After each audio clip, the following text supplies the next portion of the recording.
talk about phrase dictation. Phrase dictation is the part of dictation. We have sounds and then we have words, and we take those words and we build phrases.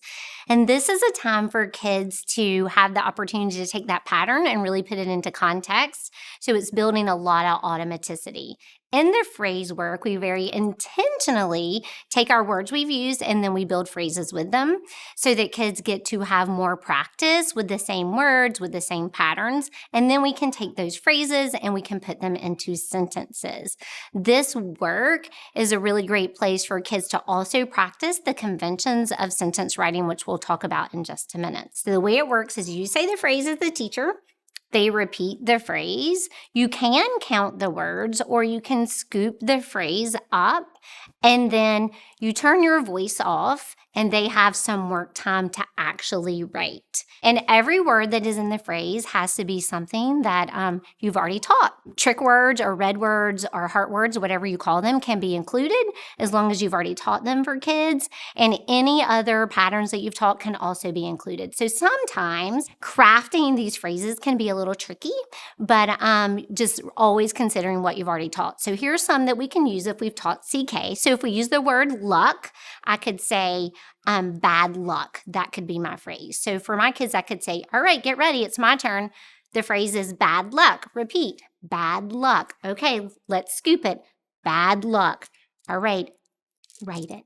And a lot of times with our phrases, because our kids are having to hold more than one word, I immediately will turn my voice off and I will use this motion that means write. So I say bad luck, they say bad luck, we scoop bad luck, and then I do this and they can write.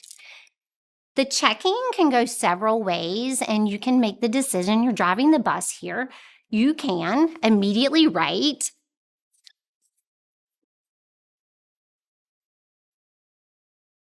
And you can have it here and walk around and see how your kids are doing.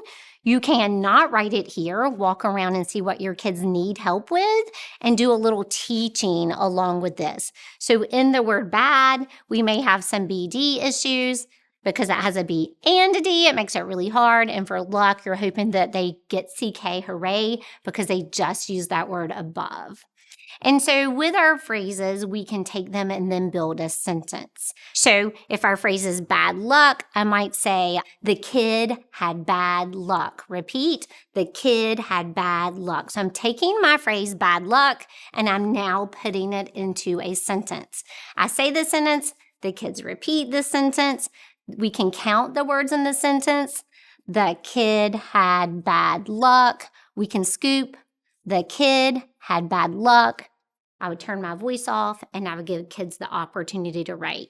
And in this part of dictation, they're really having to pull all of these cognitive processes together to become accurate, fluent writers.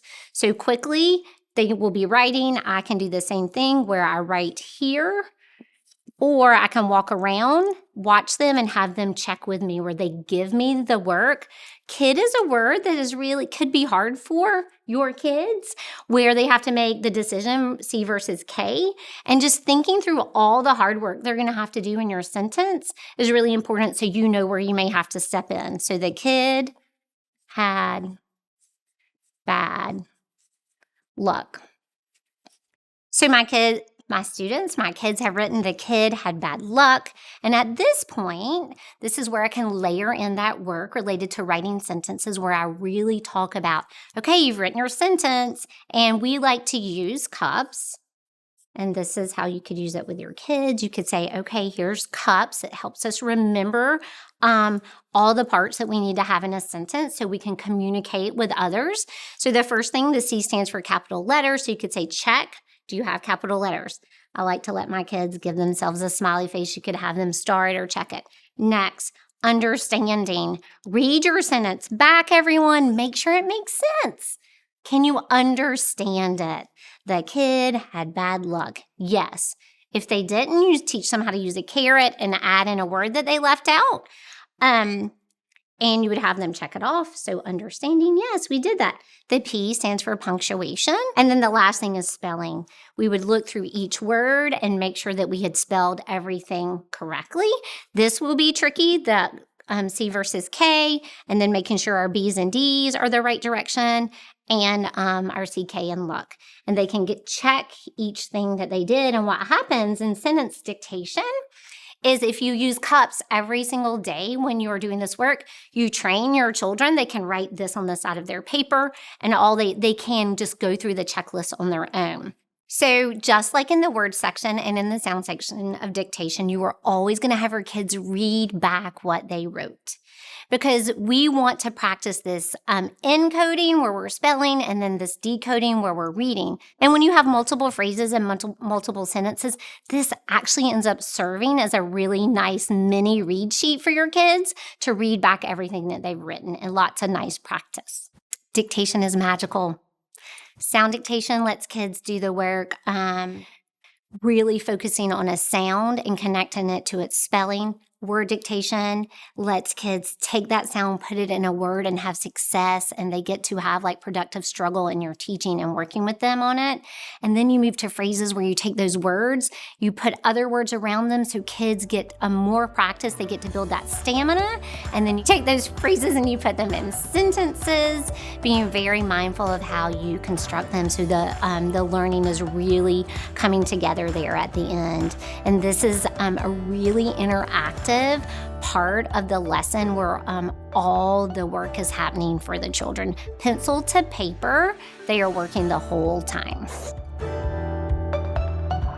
Reading Universe is made possible by generous support from Jim and Donna Barksdale, the Hastings Quillen Fund, an advised fund of the Silicon Valley Community Foundation, the AFT, the Emily Hall Tremaine Foundation, and anonymous donors.